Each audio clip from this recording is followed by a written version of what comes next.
We're all looking for more meaning, freedom, experiences, and well-being. Maybe these seekings can be summed up into one word: fulfillment. Then by always looking for more, we get fulfillment from growth. I couldn't think of a better way to take ownership of finding what one is looking for than through leadership, through being a leader. By leading ourselves, our peers, and our ventures, such as businesses, we're the ones who, instead of reacting to the world around us, get to create the present and the future we want. But leadership comes in many shapes and colors. With our digital sales and marketing agency Norders, I've had the privilege of taking the lead in supporting our team of entrepreneurs and clients to achieve their own personal and business goals. I quickly noticed though that leadership, it's hard. I definitely had to learn that, among other flaws, I'm not a natural at embracing conflicts, being consistent, or being a clear communicator. So I turned to what I knew: books. I tried to read as much about leadership and how to be a great leader as possible. Of the books, that took me a long reading list to get to, but had a huge impact on my view and actions as a leader was Bob Iger's The Ride of a Lifetime: Lessons in Creative Leadership from 15 Years as CEO of the Walt Disney Company. Mr. Iger's story got me intrigued by creative leadership. Not least at first because as a head of a creative agency, I felt this leadership style could easily fit what a leader in our industry requires. So you guessed it, I took a deep dive into what creative leadership is, and more as a practical guy, specifically how to become and be a great creative leader. It didn't take long for me to be fully blown away by the unmatched opportunities and even urgency of utilizing creative leadership had in store. What then is this magical creative leadership? Just check out how the Think School of Creative Leadership defines it. Creative leadership is a philosophy and an act. It develops and realizes innovative ideas through the shared ambition of improving the world through enterprise formation. Those who employ creative leadership do so by forging an environment that promotes creativity, innovation, and mission-driven entrepreneurship. I think this sums it up pretty well. It also makes it clear that creative leadership and being a creative leader is not a rightful practice for those in the creative industries. Almost on the contrary. Across all the industries, we need to deploy creative leadership to build and become creative leaders to bulletproof our ventures, our peers, and ourselves for prosperous futures. Fired up now? I know I am. Just one thing missing: how to shape a creative leader to be future-proof. Before getting into the characteristics, let's quickly remind ourselves of the future. The future is unpredictable. There are pandemics out there we don't even know about yet. Innovations are coming that will shape how and whom by work is done. Cultural shifts will be taking place that determines how we live and consume. It's a Wild West all over again, but this time in warp speed. With this kind of future ahead, I wouldn't like to spend too much arguing about what kind of leaders we need. Okay, I'll say it anyway.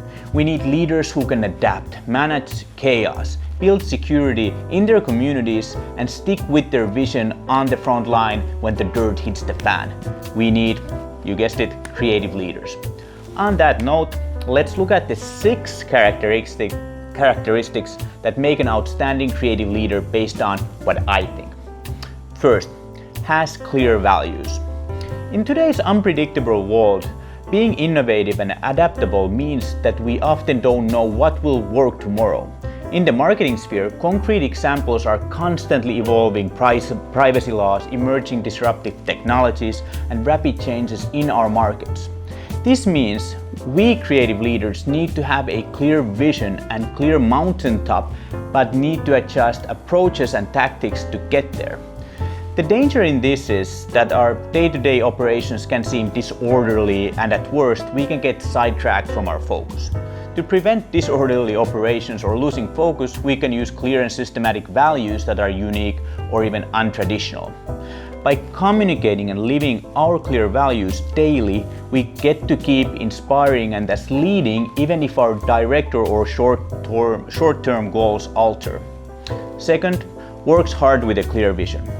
Go ahead and challenge me, but I don't think there's a substitute for leading by example. By example, I mean having a hell of a work ethic. I constantly see with new founders and leaders some sort of a guest for working smart, not hard. Stress is the new enemy. Work-life balance means at least as much life as work. But don't take my word for it. Studying the greats in business or sports all seem to have one thing in common: insane work ethic and mad-like determination. We creative leaders need to make working hard cool again. Let's be decisive and outwork the competition. Demonstrating a clear vision is important, but walking the talk even more. When we show how it's done, our community will follow and magic will emerge. Third, always in the discomfort zone. It's a dangerous world out there, they say. Let's go meet it then, shall we? They also say there are no shortcuts to greatness. That's why we need to take all the steps to get there, even the uneasy ones. In today's business environment, there are many uneasy steps to take. The speed everything moves and changes force us to constantly be in our discomfort zone, if we wish to succeed, that is. So let's embrace it, if only because there's no other way. Let's not shy away from trying new things, making the hard pivots, facing conflicts, and being honest with ourselves and our weaknesses. Given that we need to be innovative and curious, that means going hard to the discomfort zone. Even though, in my opinion, modern Western life is pretty darn easy, even in the discomfort zone, I still really like how Churchill put it: if you're going through hell, keep going. That leads us to number 4, innovation is in the DNA. Going through hell, working hard, and sticking to your values, that is still just half of the equation. An essential part of being a creative leader is constantly innovating.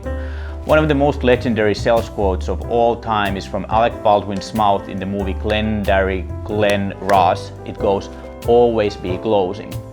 I would like to introduce a creative leader version of it, always be innovating. Hopefully, if I've clarified what creative leadership is and why it is important, that's a no-brainer. How to innovate then? Thankfully, that's not the hardest part. Let's stay curious, surround ourselves with curious and diverse people, and be analytical and honest with our performance. If we do that, our human brains will take care of the rest, which is being innovative for a better tomorrow. Number 5, takes the lead. Then it's time to take the lead. Let's hit the front line. Creative leaders believe in their mission with passion. We can't be and are not paralyzed by fear. We're not afraid to take some punches. We might fall, but we always get back up. We're fair, transparent, and honest people can always count on us. Our word is a bond, always. Strong leaders have always been followed and always will. And that takes us to number 6, knows what to control. For me, it's been hardest to focus and maybe even more not focus on things that are unimportant, or more importantly, what I can't control. We must stay focused on our mission, values, and leadership. There's so much noise happening around the world, and it's all broadcasted to us through many dimensions with an immersive experience. So it's not the easiest task to cut off everything unnecessary around us, but I'm 100% sure it's of utmost importance. To stay focused and on the course, we need to learn the key principles of essentialism and cut off distractions around us. We need to be able to constantly say no to millions of good ideas and stick to what we can control on our mission. What we can control? Not to go too stoic on you, but we can't control what happens, but we can control how we respond. We can't control the past, but can take ownership of the future. We can and need to control ourselves in the present moment. That might be the single most important practice in creative leadership. That's it. That's an introduction to being a creative leader and what characteristics I think a creative leader needs to have.